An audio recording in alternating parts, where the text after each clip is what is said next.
Assalamualaikum warahmatullahi wabarakatuh.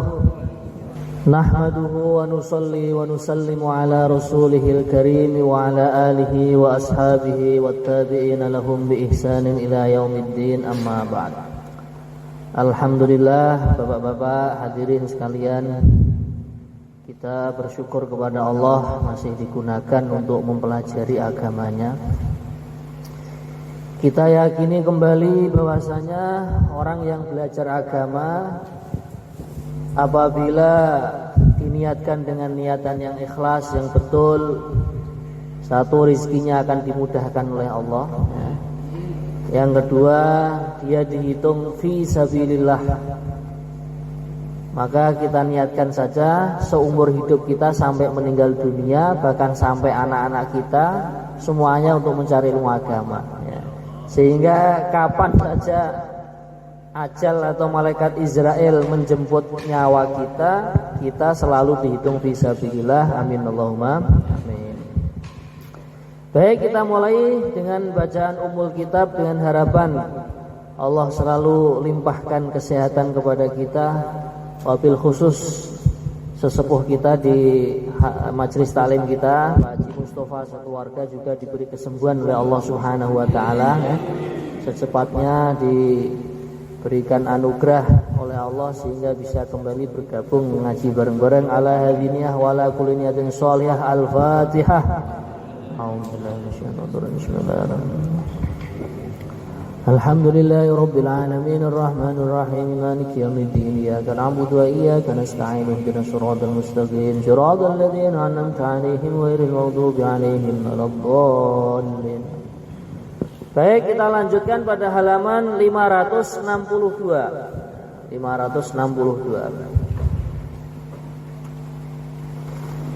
Beliau mengatakan pada bab 2 ini ghanimah dan pembagiannya. Jadi harta yang diberikan orang kafir kepada orang Islam, ini saya berikan kesimpulannya dulu, nanti tinggal baca gitu ya. Itu ada 3. Yang pertama ada harta yang namanya harta jizyah. Harta jizyah itu adalah apabila orang kafir dia numpang hidup di negaranya orang Islam, itu mereka setiap tahunnya wajib membayar setoran atau yang dinamakan jizyah. Nah, jizyah itu sebenarnya tidak besar. 1 tahun hanya 1 dinar. 1 dinar kurang lebih kalau sekarang dinominalkan 2.600.000-an. Nah, kadang ada orang yang berprotes, kenapa seperti itu? Kok orang kafir kalau tinggal di negaranya orang Islam kok malah dipungut biaya yang namanya jizyah tadi? Iya, karena di dalam hadis yang diriwayatkan Al-Imam Al-Bukhari rahmatullah alaih, beliau meriwayatkan Nabi bersabda, sesungguhnya apabila di atas muka bumi ini masih ada orang yang mengucapkan Allah, Allah, Allah, maka dunia ini tidak akan pernah terjadi kiamat. Jadi kalau kita memahami dari hadis ini, sebenarnya orang-orang yang tidak iman kepada Allah itu bisa hidup di muka bumi ini dengan nyaman, dengan tenang. Itu sebab ada berkahnya orang Islam yang masih mengucapkan lafaz Allah, Allah, Allah. Maka ya wajar-wajar saja kalau seandainya mereka ingin hidup di negaranya orang Islam yang 100% pengaturannya sesuai dengan agama Islam, kok mereka dipungut biaya yang bernama jizyah itu. Nah, kemudian yang nomor 2, ini yang akan kita bahas nanti, namanya ghanimah. Harta yang dihasilkan dari orang kafir dengan sebab terjadinya pertempuran atau peperangan. Jadi ketika suatu saat nanti orang-orang Islam sudah bersatu padu, kemudian ada seorang pimpinan yang diangkat orang Islam, nah itu nanti akan terjadi perperangan atau pertempuran antara muslim dengan non-muslim. Nah itu nanti harta-hartanya, kemudian rumahnya, tanahnya yang dirampas ketika perang, itulah yang dinamakan ghanimah. Kemudian yang nomor 3, ada harta yang namanya fai. Ya, fai itu harta yang diberikan oleh orang kafir secara cuma-cuma kepada orang Islam. Ya, misalkan orang kafir itu pindah tempat atau bagaimana begitu ya, atau dia istilahnya kalau dari orang kafir kan tidak boleh dinamakan sedekah itu, karena mereka belum iman kepada Allah dan Rasulullah. Nah, maka itulah harta yang diberikan orang kafir kepada orang Islam secara cuma-cuma, bukan sebagai bayaran jizyah atau upeti, tidak sebagai ghanimah, rampasan perang, itulah yang namanya fai. Nah, ini nanti ada pengaturannya. Nah, harta yang pertama yang dinamakan upeti atau jizyah itu nanti kembalinya ke Baitul Mal.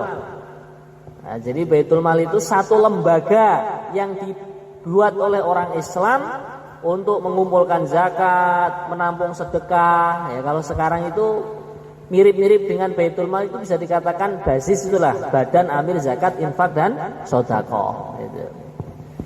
Kemudian kalau ghanimah ini karena hartanya orang kafir yang dirampas orang-orang Islam ketika terjadi pertempuran, ini nanti dibagi-bagi, hanya yang mendapatkan adalah orang-orang yang mengikuti pertempuran. Jadi orang-orang Islam yang sedang berada di rumah atau tidak ikut serta dalam pertempuran, mereka tidak mendapatkan bagian dari harta ghanimah ini.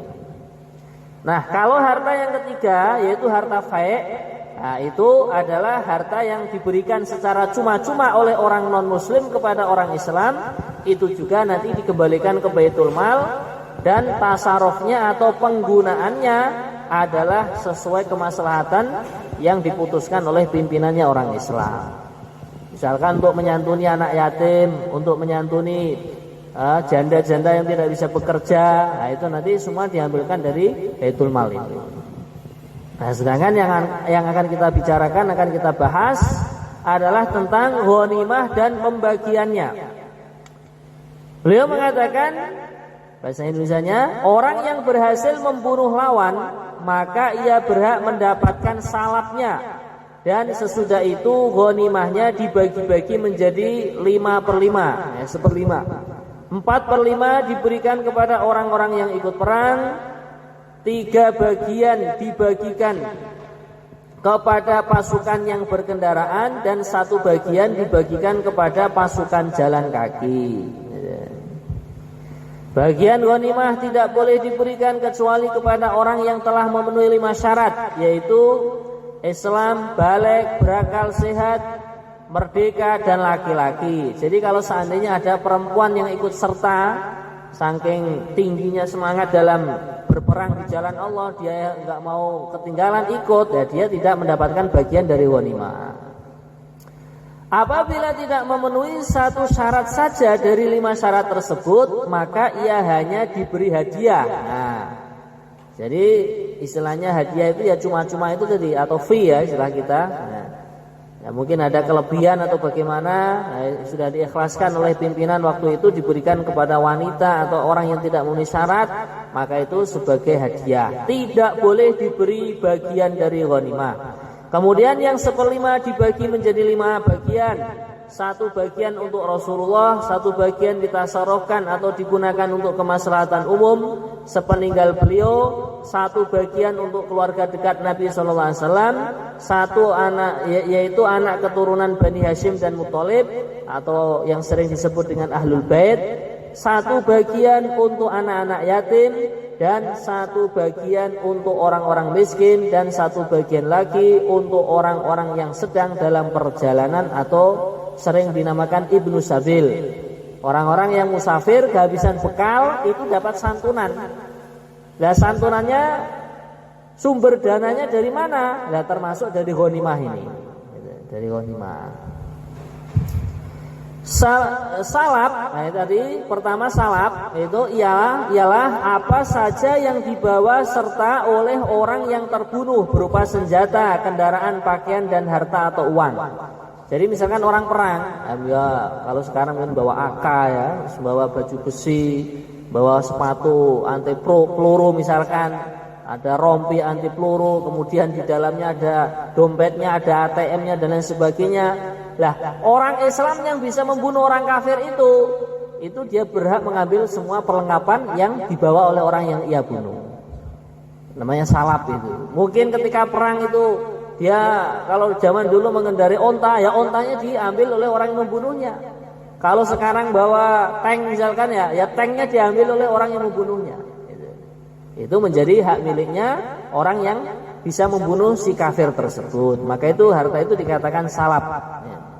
Dalil orang yang membunuh lawan berhak mendapatkan salabnya adalah hadis Nabi sallallahu alaihi wasallam an Abi Qatadah radhiyallahu anhu an Rasulillah sallallahu alaihi wasallam man qatala qatilan lahu alaihi bayyinatan falahu salabuhu.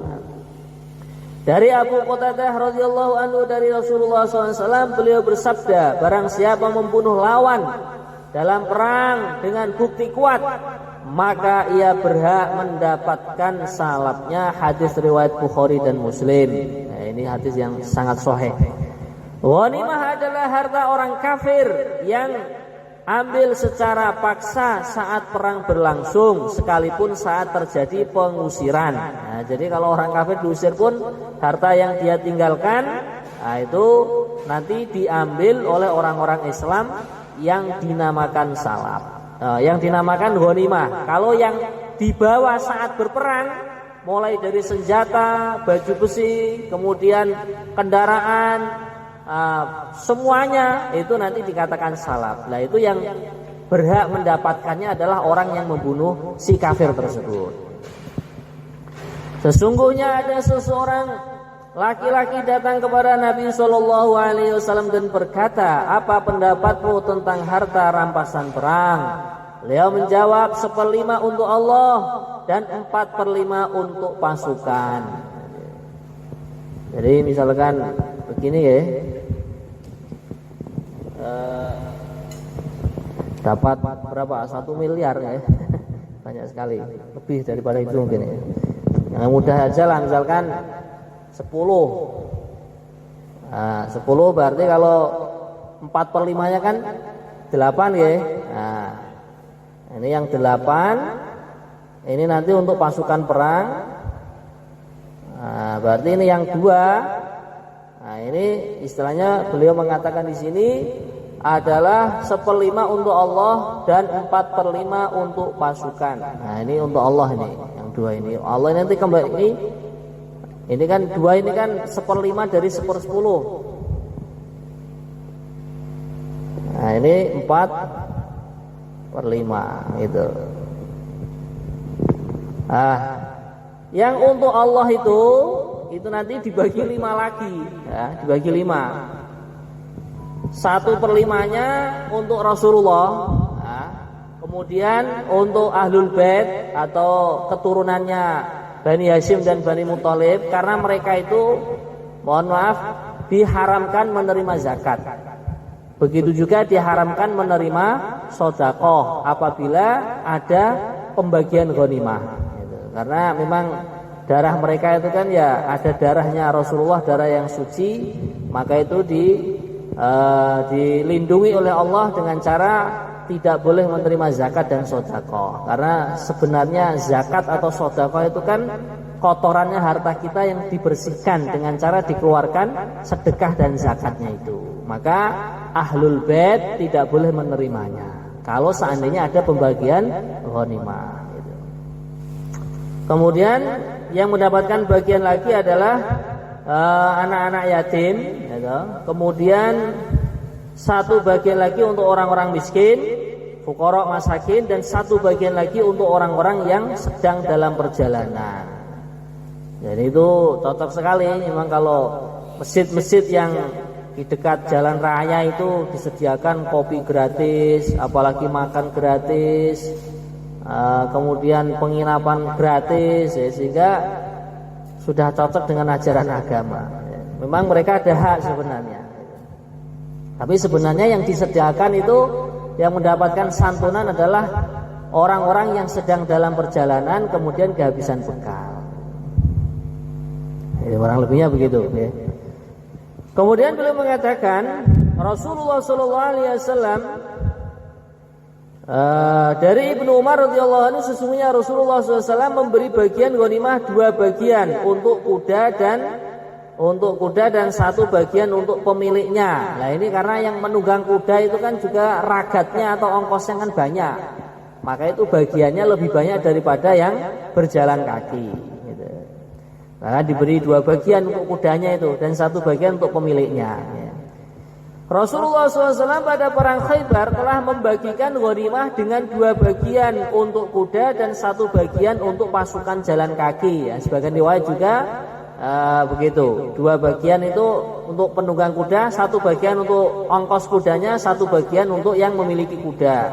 Kemudian untuk pasukan jalan kaki hanya diberi 1 bagian.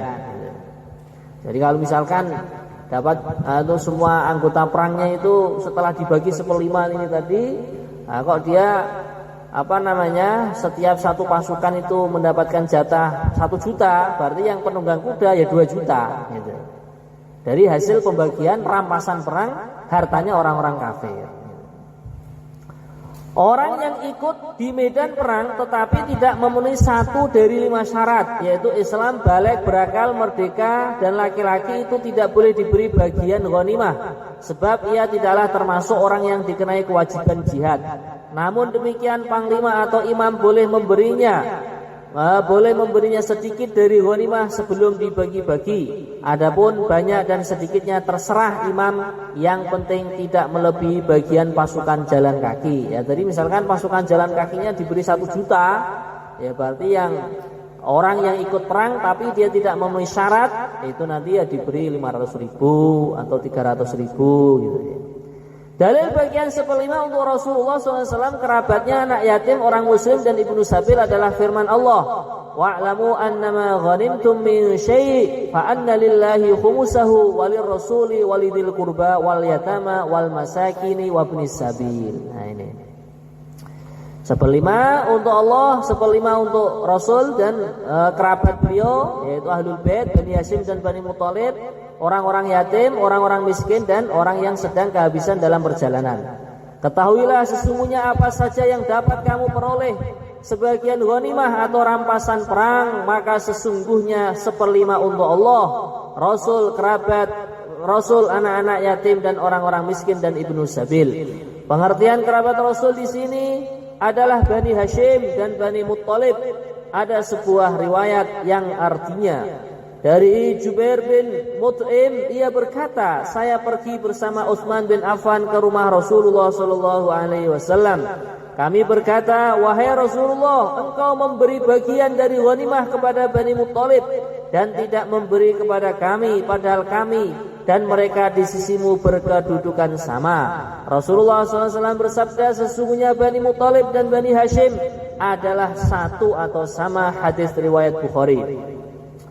Berkedudukan sama maksudnya dari segi kekerabatan, karena sama-sama keturunan Abdi Manaf. Nah ini urusan nasab ini.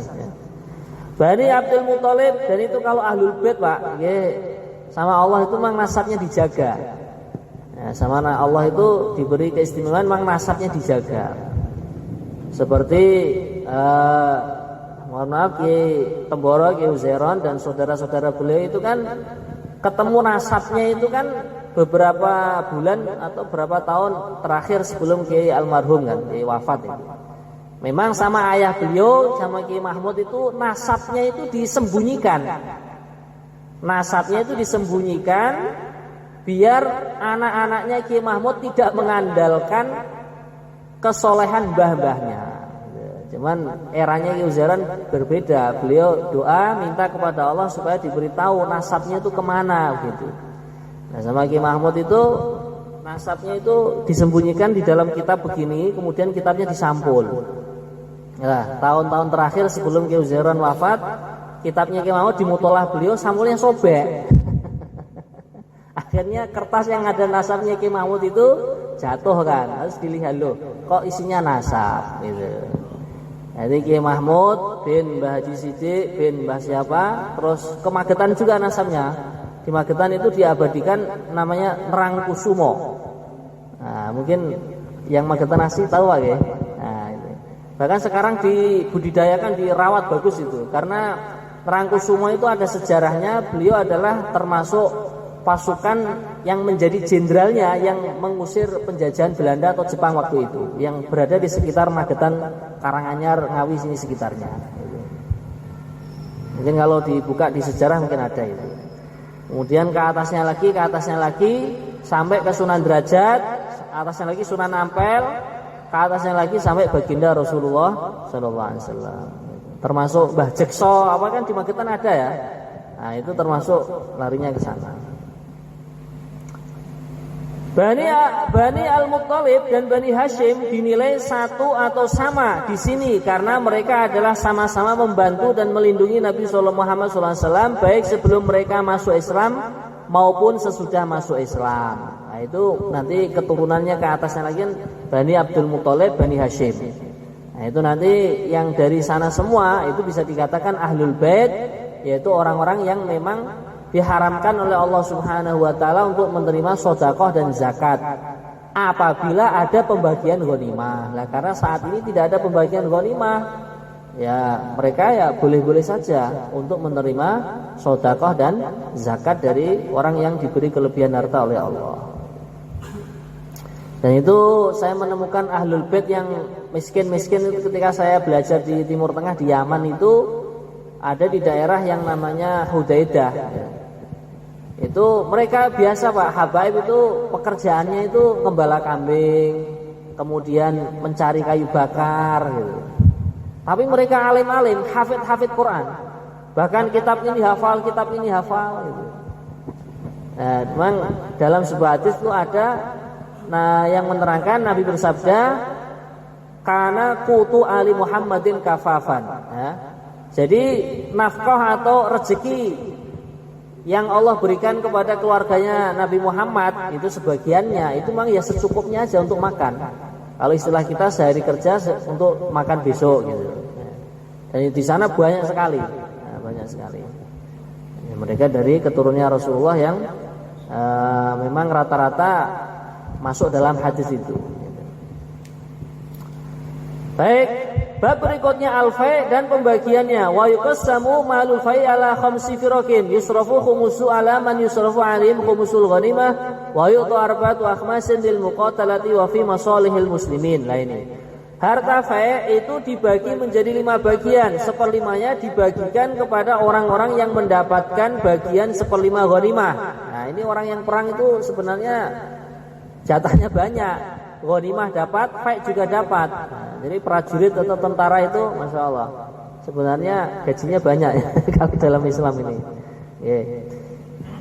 Sedangkan 4/5-nya diberikan kepada orang-orang yang berperang. Nah, ini malah mendapatkan 4/5 ini. Berperang dan untuk kemaslahatan umat Islam. Nah, kemaslahatan umat Islam ya termasuk membangun masjid, bangun madrasah, termasuk kembalinya itu bangun jembatan, bangun jalan. Nah, itu fasilitas-fasilitas yang sifatnya umum lah. Itu namanya maslahah untuk orang-orang Islam. Fai' adalah harta yang didapat dari orang-orang kafir dengan tanpa perang, ya, dengan cuma-cuma. Entah orang kafirnya sudah kebanyakan duit atau bagaimana, diberikan kepada orang Islam. Nah, itu nanti penggunaannya atau pentasarufannya adalah sesuai ini. Atau sesudah perang selesai secara total. Nah, ini perang ini sudah dinyatakan selesai, lah kok orang-orang kafir tahu-tahu mereka menyerahkan hartanya. Maka ini itu dikatakan harta fai'. Allah Subhanahu wa taala berfirman, "Ma'afa Allah 'ala rasulihi min ahli al-qura falillahi walir rasuli walidil qurba wal yatama wal masakin wa binis sabil." Al-Hasyr. Apa saja harta fai' yang diberikan Allah kepada Rasulnya yang berasal dari penduduk kota, maka untuk Allah, untuk Rasul, kaum kerabat, anak-anak yatim, orang-orang miskin dan orang-orang yang dalam perjalanan. Ayat ini masih mutlak, tidak disebutkan di dalamnya pembagian menjadi 5. Maka dibawa ke ayat yang menerangkan ghanimah yang diqayyidi dengan pembagian menjadi 5. Rasulullah SAW bersabda, "Mali mimma afa Allah illal khumus wal khumus mardudun fikum," rawahul Baihaqi. Tidak ada buat saya dari harta fai' yang diberikan oleh Allah kecuali 1/5. Sedangkan yang 1/5 dikembalikan kepada kamu semua. Hadis riwayat Al-Baihaqi. Maksud 1/5 dalam hadis di atas adalah 1/5 dari 1/5, sebagaimana diterangkan di atas. 4/5 dari harta fai diberikan kepada orang-orang yang berperang atau para prajurit. Maksudnya adalah orang-orang yang terus-menerus memantau lawan, menjaga benteng atau perbatasan, dan orang-orang yang selalu siap berjihad kapan saja diperlukan. Dari Umar radhiyallahu anhu, ia berkata, harta Bani Nadir adalah termasuk fai yang diberikan Allah kepada Rasulnya, dan juga tidak termasuk harta yang dibutuhkan secara cepat oleh orang-orang Islam. Harta tersebut adalah untuk Rasulullah SAW secara khusus, dan beliau nafkahkan kepada keluarganya dalam 1 tahun. Kemudian beliau menjadikan harta yang tersisa dalam bentuk senjata dan kuda sebagai persiapan perang. Hadis riwayat Bukhari dan Muslim. 4/5 harta fai selain diberikan kepada para pejuang juga diperuntukkan bagi kemaslahatan kaum muslimin, sebab pada zaman Rasulullah SAW diberikan kepada beliau dan beliau tasarufkan atau beliau gunakan untuk itu, termasuk tempat pentasarufan atau tempat penggunaan 4/5 harta fai adalah menyantuni keluarga pejuang yang gugur di medan perang, atau istilahnya apa? Veteran ya. Nah, veteran yang bapaknya ikut perang, nah, keluarganya pun mendapatkan santunan gitu.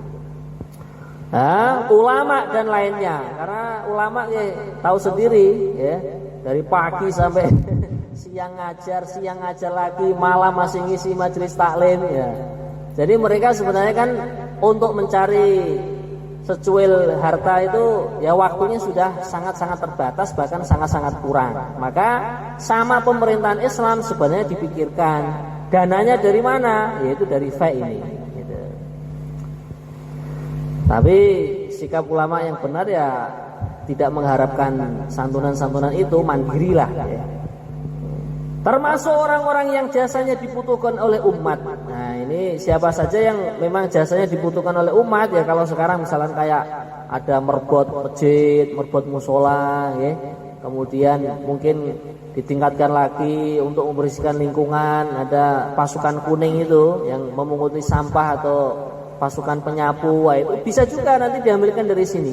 Karena dipandang penting, mereka itu kemaslahatannya tenaganya untuk umat, atau ya bisa juga kepada tenaga kesehatan medis dan lain sebagainya. Nah, itu kan perlu, namanya orang hidup kan ada sakitnya. Nah, maka mereka nanti penggajiannya itu dari harta fai ini. Jizyah, ini yang ketiga. Syarat wajib membayar jizyah. Syarat wajib jizyah ada 5, yaitu dewasa. Nah, ini orang kafir yang mau tinggal di negaranya orang Islam.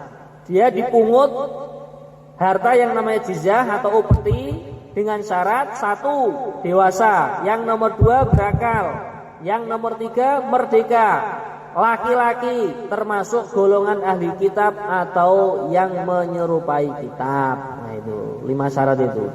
Dewasa, berakal, merdeka, laki-laki, golongan ahli kitab atau yang menyerupai ahli kitab. 5.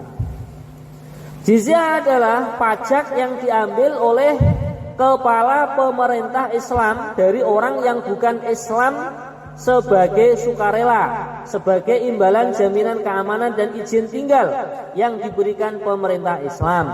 Dasar disyaratkannya jizyah ialah Al-Quran dan hadis Nabi SAW. Allah berfirman, qatilul ladzina la yu'minuna billahi wala bil yaumil akhir wala yuharrimuna ma harramallahu wa rasuluhu wala yadinuna dinal haqqi minal ladzina utul kitaba hatta yu'tul jizyata ayyadu wa hum shaghirun. Surat At-Taubah ayat 29. Perangilah orang-orang yang tidak beriman kepada Allah dan tidak pula kepada hari akhir, dan mereka tidak mengharamkan apa yang diharamkan oleh Allah dan Rasulnya, dan tidak beragama dengan agama yang benar, agama Allah, yaitu orang-orang yang diberikan Alkitab kepada mereka sampai mereka membayar jizyah dengan rela sedang mereka dalam keadaan tunduk. Nah, ini tuh nanti kalau orang-orang kafir yang tinggal di negerinya orang Islam sudah mau membayar jizyah, nah, mereka dinamakan kafir dhimmi. Tidak boleh dibunuh secara semena-mena. Nah, hartanya juga dilindungi, kehormatan istrinya, anak perempuannya juga dilindungi, jiwanya dilindungi.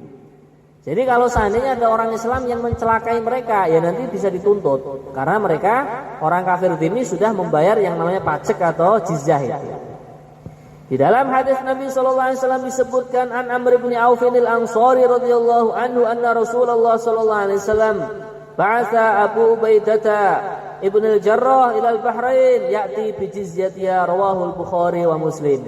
Dari Amr bin Auf al-Ansari radhiyallahu anhu sesungguhnya Rasulullah mengutus Abu Ubaidah bin al-Jarrah ke negeri Bahrain, dia datang membawa jizyahnya.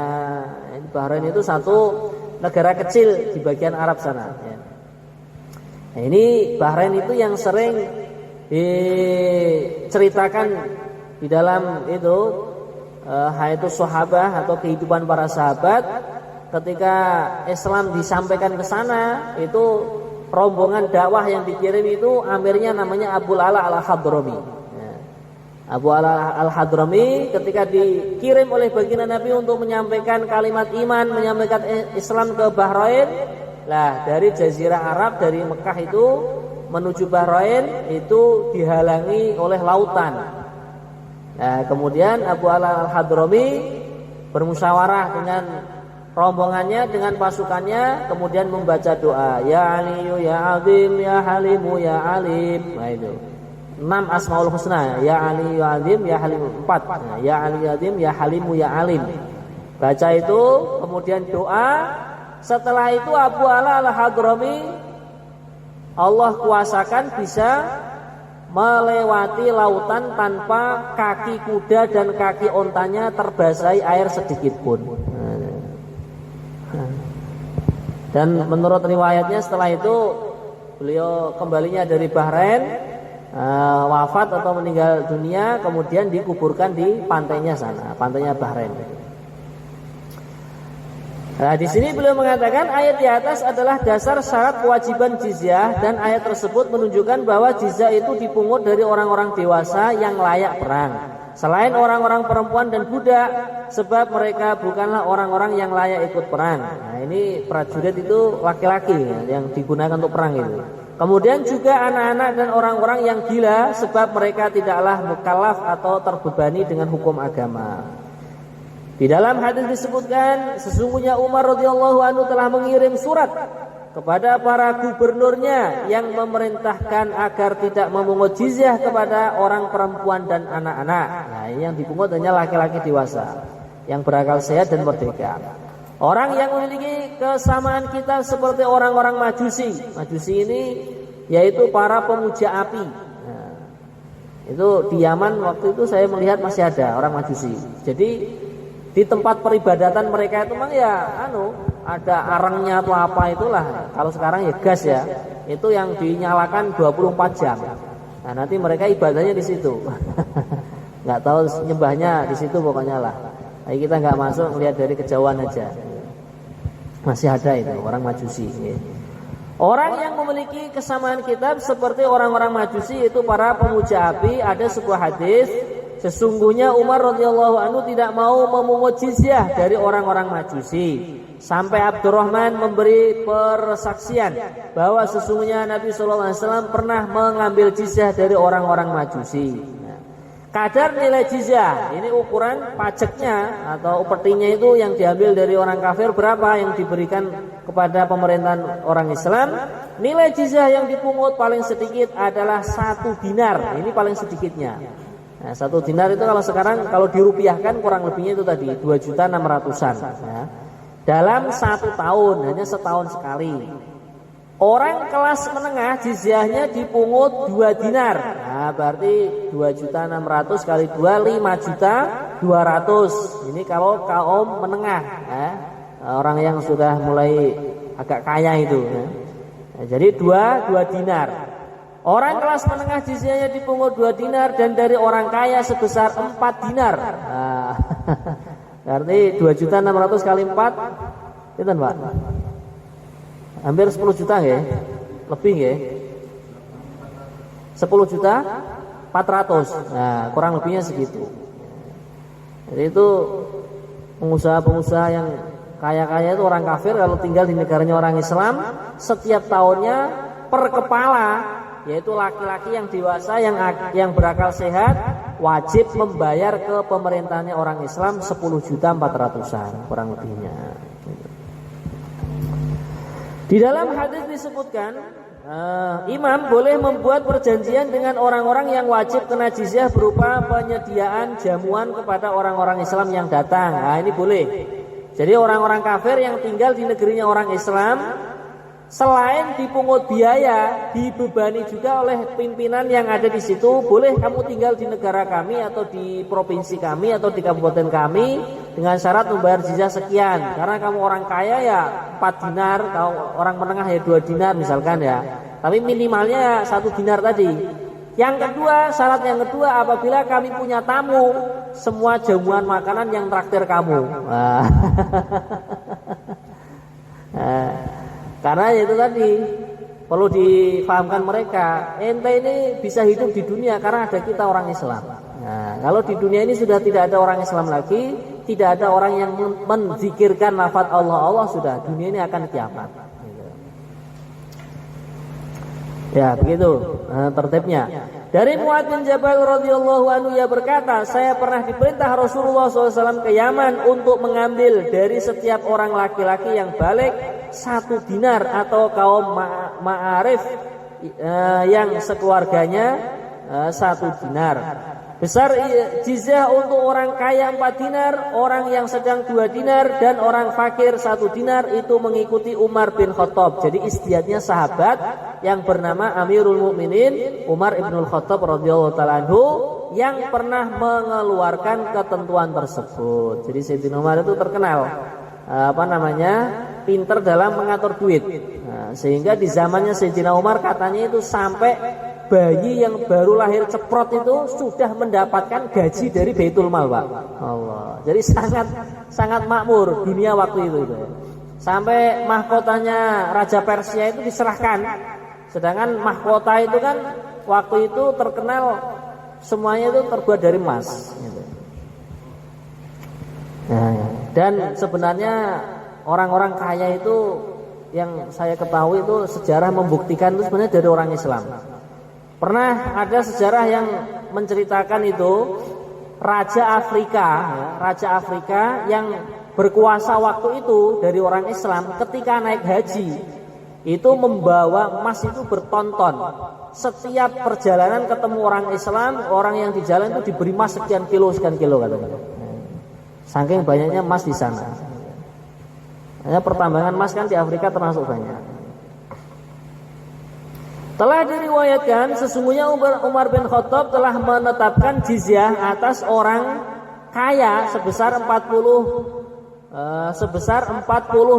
dirham, orang kelas menengah sebesar 24 dirham, dan orang fakir sebesar 12 dirham. Ini kalau hitungan dirham seperti itu. 1 dinar sama dengan 12 dirham yang kurang lebih setengah pound sterling. Setengah pound sterling ini duit Eropa ya. Dalil penambahan syarat kepada para wajib jizyah adalah hadis sesungguhnya Nabi Shallallahu Alaihi Wasallam menerima permintaan damai penduduk Ailah. Ailah ini satu penduduk yang di situ dihuni orang-orang kafir ya, dengan jizyah 300 dinar. Mereka ini terdiri dari 300 orang laki-laki. Maka akhirnya setiap satu orang laki-lakinya kan dipungut 1 dinar dan memberi jamuan kepada setiap orang Islam yang datang. Suruh mentraktir tadi. Ya. Baik. Isi perjanjian jizyah. Nah, ini artinya perjanjian atau akad jizyah itu berisi 4 hal, yaitu kewajiban membayar. Pertama, yang kedua, berlakunya hukum Islam atas mereka, yaitu orang-orang yang wajib jizyah. Maksudnya berlakunya hukum Islam bagaimana? Apabila ada orang kafir dhimmi yang sudah membayar jizyah kepada orang Islam dan diberi izin tinggal di negerinya orang Islam, kok mereka mencuri? Ya, mereka mencuri. Ya, kalau sudah mencapai nisabnya dipotong tangannya, yaitu 1/4 dinar, kurang lebih 600-an ribu atau 500 ribu sekian. Ya berarti dia wajib dipotong tangannya. Kok dia menuduh zina kepada orang Islam, ya dikenakan haddul qadzaf. Kok dia minum minuman keras? Ya dia wajib diberikan hukuman minum minuman keras, yaitu dicambuk sebanyak 40 kali cambukan. Maksudnya begitu. Para wajib jizyah tidak boleh menyebut-nyebut agama Islam kecuali dengan sebutan yang lebih baik. Ya, tidak boleh istilahnya menjelek-jelekan lah tentang agama Islam. Nah, para wajib jizyah tidak boleh melakukan perbuatan yang membahayakan orang Islam. Orang-orang yang wajib bayar jizyah itu dianjurkan memakai pengenal, ada ID-nya, ID card-nya ya, dengan tanda kain berwarna tertentu yang dijahit pada pakaiannya. Ini kalau dulu istilahnya ada badge-nya lah, setiap bajunya itu ada badge-nya gitu. Ini kalau ini orang kafir dhimmi atau orang kafir yang sudah membayar jizyah kepada pemerintahan Islam yang diizinkan tinggal di negerinya orang Islam gitu. Dengan tanda kain berwarna tertentu yang dijahit pada pakaiannya dan ikat pinggang mereka ini tidak boleh mengendarai kuda. Ini termasuk syaratnya. Kuda itu waktu itu adalah kendaraan yang baik. Jadi kalau sekarang kalau dikiaskan kendaraannya orang kafir yang tinggal di negerinya orang Islam tidak boleh lebih baik daripada kendaraannya orang Islam. Ya, mereka bolehnya mengendarai keledai. Orang-orang yang wajib bayar jizyah atau disebut dhimmi diberlakukan atas mereka hukum Islam dalam kasus-kasus yang mereka yakini terlarang. Nah, seperti yang saya jelaskan tadi. Seperti zina, dalam hadis disebutkan sesungguhnya Nabi SAW telah menghukum rajam seorang laki-laki Yahudi dan seorang wanita Yahudi yang telah melakukan zina. Nah, tentunya mereka zinanya dikatakan zina muhson. Mereka sudah bersuami, yang perempuannya, kemudian yang laki-lakinya sudah beristri. Adapun dalam hal-hal yang tidak mereka yakini keharamannya, maka tidaklah hukum Islam diberlakukan atas mereka kecuali jika mereka telah mengangkat kasus mereka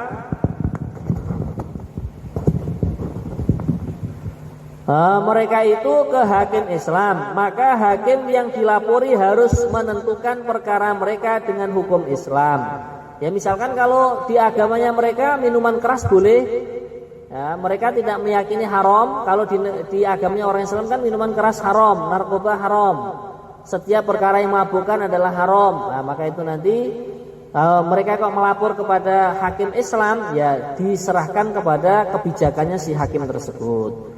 Orang-orang yang wajib bayar jizyah tidak boleh melecehkan Islam. Apabila mereka melecehkan Al-Quran atau Rasulullah SAW atau meremehkan hukum Allah, maka harus dihukum takzir. Takzir sudah dijelaskan, hukuman takzir yang sekiranya menjadikan perbuatan mereka itu kapok atau jerah. Sekalipun dalam tindakan mereka itu tidak merusak perjanjian. Orang yang wajib bayar jizyah tidak melakukan tindakan yang membahayakan orang-orang Islam seperti melindungi orang-orang kafir yang bekerja sebagai mata-mata atau membeberkan kelemahan dan kelengahan orang Islam kepada kafir harbi. Nah, ini tentunya panjenengan lebih tahu ini tentang intel ini ya. Nah, kafir harbi itu kafir yang halal untuk diperangi. Yang mereka tidak mau bayar jizyah kalau tinggal di negaranya orang Islam, kemudian melecehkan agama Islam, ya itu namanya kafir harbi. Perjanjian jizyah langsung batal sebab perbuatan seperti itu. Jadi walaupun mereka sudah bayar jizyah, sekali meremehkan orang Islam atau melecehkan hukum-hukum Allah, Al-Quran misalkan, hadisnya Rasulullah atau jiwanya Rasulullah, ya langsung mereka tercopot secara otomatis perjanjian jizyahnya itu, dan mereka halal untuk diperangi oleh orang-orang Islam.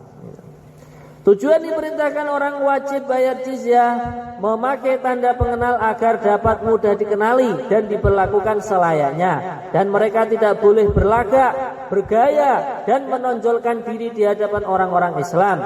Semua ini untuk merendahkan mereka sebagaimana Allah Subhanahu wa taala berfirman, "Duribat alaihimudzillah", lalu ditimpakan kepada mereka nista atau kehinaan. Jadi orang yang tidak memeluk agama Islam yang telah diridhoi oleh Allah kan sebenarnya dalam kehinaan kan. Karena di dalam Al-Quran sudah difirmankan, Wa may yabtaghi ghairal islami dinan fala yuqbala minhu wa huwa fil akhirati minal khasirin. Barang siapa yang mencari agama selain agama Islam, maka sama sekali agama itu tidak akan pernah diterima dan di akhirat dia akan digolongkan orang-orang yang merugi. Nah, terus bentuk toleran kita kepada mereka di mana? Ya dengan ini, kalau mereka mau bayar jizyah, kalau seandainya pemerintahnya itu betul-betul sudah murni Islam ya. Ya kalau di negara kita kan masih belum berdasarkan hukum Islam. Sudah berdasarkan hukum, cuman kan hukumnya belum 100% hukum Islam. Maka ya bentuk toleran kita kepada mereka ya sekedarnya, yang penting tidak saling mengganggu, sudah saling sama-sama saling menghargai. Kita sholat ya dibiarkan, mereka ibadah di gereja atau di tempat yang lain ya, pura atau wihara kita biarkan ya. Sementara begitu ya, yang bisa kita buat ya. Kemudian termasuk bentuk toleran kita kepada mereka ya, dakwah kita itu kan mengajak dari orang Islam kepada agama kan, belum mengajak orang non muslim menuju ke Islam. Lain kalau mereka seandainya melihat perilaku kita, akhlak kita, sopan santun kita terkesan sehingga mereka masuk Islam, nah itu ya lain lagi. Intinya kan kita tidak ada pengajakan dari agama non muslim kepada Islam.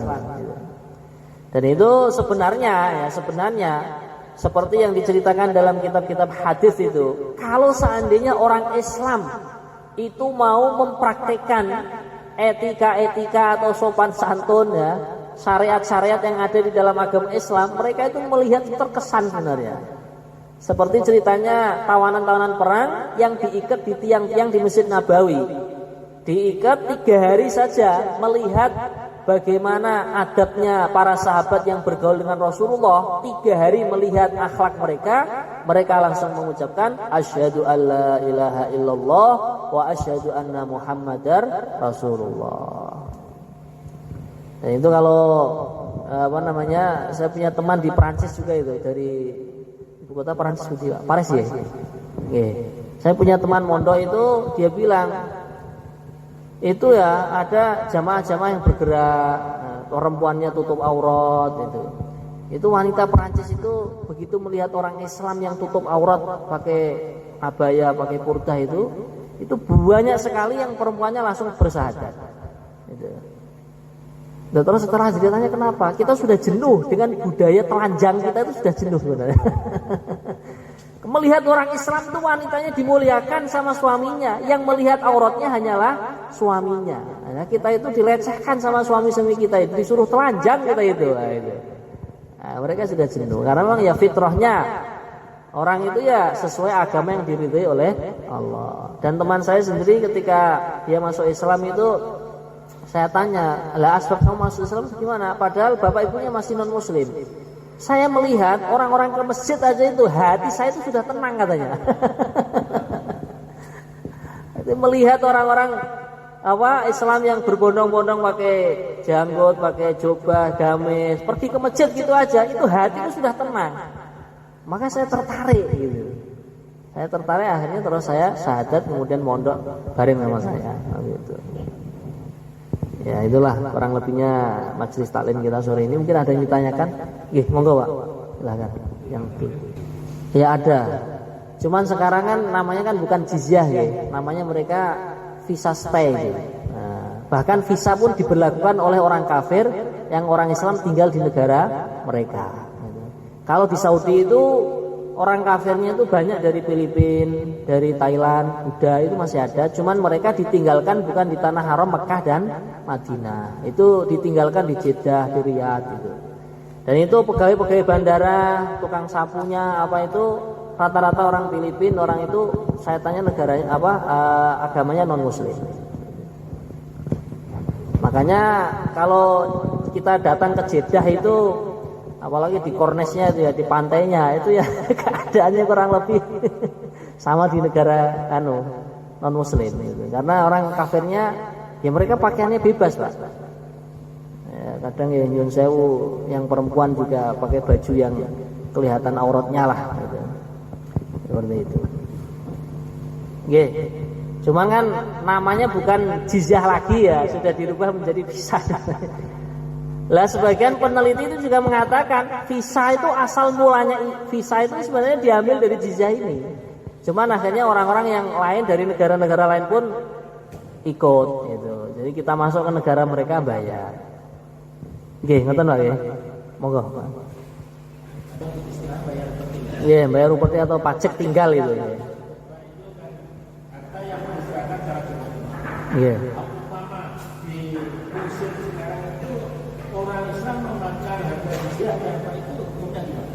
Hukumnya ya boleh-boleh saja. Boleh-boleh saja. Jadi kalau seandainya ada pengusaha kaya raya, agamanya non muslim gitu ya, diserahkan kepada basis atau lazisnu, itu nanti bisa dikatakan fake itu tadi.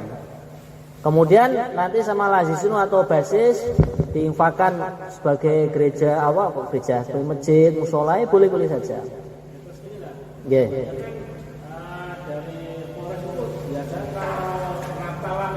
Nggih.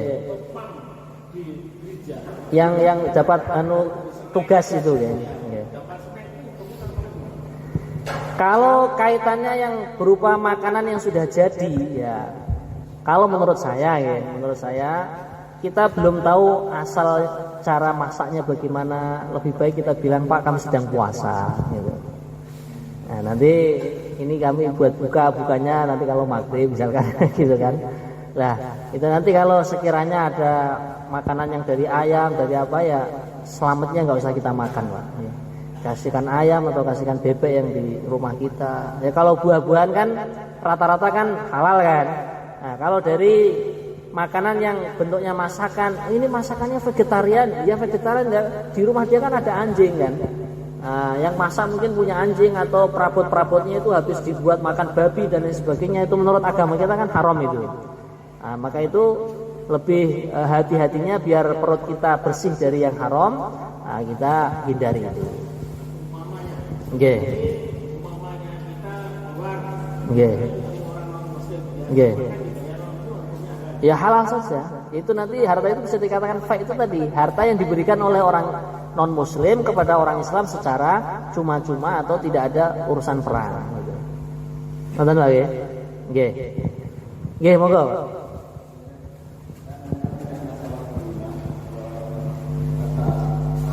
Rampasan perang nggih kon iman. Nggih. Nggih. Apakah masih ada hak dari orang kafir yang bertahanan atau orang yang muslim itu sebagian dari hartanya atau sebagian? Kalau harta itu sudah dirampas orang Islam, berarti orang kafir yang menjadi tahanan, yaitu berarti mereka tidak punya hak sama sekali. Kecuali kalau seandainya mereka sebelum menjadi tawanan sudah mengucapkan 2 kalimat syahadat, maka itu nanti jiwa dia sama hartanya boleh dilindungi. Ya, diusir. Nggih. Kalau yang dia bawa ya tetap sudah menjadi milik dia. Kalau yang diusir kemudian dirampas oleh orang Islam, itu semuanya kembalinya kepada ghanimah itu tadi. Nggih, ngoten. Saged dipahami Pak nggih? Ya alhamdulillah. Ada lagi yang bertanya, Pak? Silakan. Ini sebenarnya orang Islam itu ya itu tadi kalau mempraktekkan agama ya, ada zakat, ada sedekah, ada ini masya Allah kehidupan itu makmur. Karena saya pernah membaca salah satu kitab itu, kitab namanya Tafsir Ayatul Ahkam itu ada salah seorang orientalis yang meneliti kalau seandainya orang Saudinya, orang-orang kayanya Saudi itu mau membayarkan zakat malnya mereka, zakat hartanya mereka, itu semua orang Islam di seluruh dunia tidak ada yang melarat, bahkan mereka punya mobil, 1 unit mobil setiap kakaknya itu. Itu baru orang kayanya negara Saudi Arabia, belum negara Emirat, Dubai. Mereka kalau sekarang beritanya kan masya Allah ya, mobil Lamborghini itu dilapisi emas sudah biasa. Mobil-mobil sport itu yang di Indonesia harganya miliaran itu ya, puluhan miliar, itu diparkir di bawah jemuran. Nah, makanya ini PR kita itu kan ya itu tadi mengembalikan saudara-saudara muslim kita sendiri untuk sama-sama sadar mengamalkan agama sekemampuannya masing-masing, semaksimal mungkin gitu. Ya, seperti yang kita rasakan aja lah di Temboro ini, di Temboro. Agama dihidupkan, sholat jamaah dihidupkan, silaturahim dihidupkan. Nah, itu sampai kan makmur ya, sampai janda-janda yang di Temboro itu yang sudah nggak bisa kerja itu sama kiai ditertibkan bulanannya dari pondok gitu. Ya diberi uang secukupnya lah yang sekiranya cukup untuk hidup selama sebulan, nanti bulan depan diberi lagi. Nah, akhirnya ya kemakmurannya pun melober ke orang-orang kampung juga gitu. Gimana lo kampung yang jenengan Datusi atas Temboro Pak? Ya, itu caranya gampil loh, jenengan luangkan masa duduk di masjid, mikir agami, silaturahim semampunya dengan senyum, dengan lemah lembut. Itu nanti lama-lama ya akan hasilnya akan sama juga. Ada lagi yang bertanya? Silahkan sebelum ditutup. Ya. Cukup ya? Ya. Baik, kita akhiri dengan bacaan kafaratul majlis. Subhanallah wa bihamdihi, subhanakallahumma wa bihamdika, asyhadu an la ilaha illa anta, astaghfiruka wa atubu ilaik. Kurang lebihnya mohon maaf. Wabillahi taufiq wal hidayah. Wassalamualaikum warahmatullahi wabarakatuh.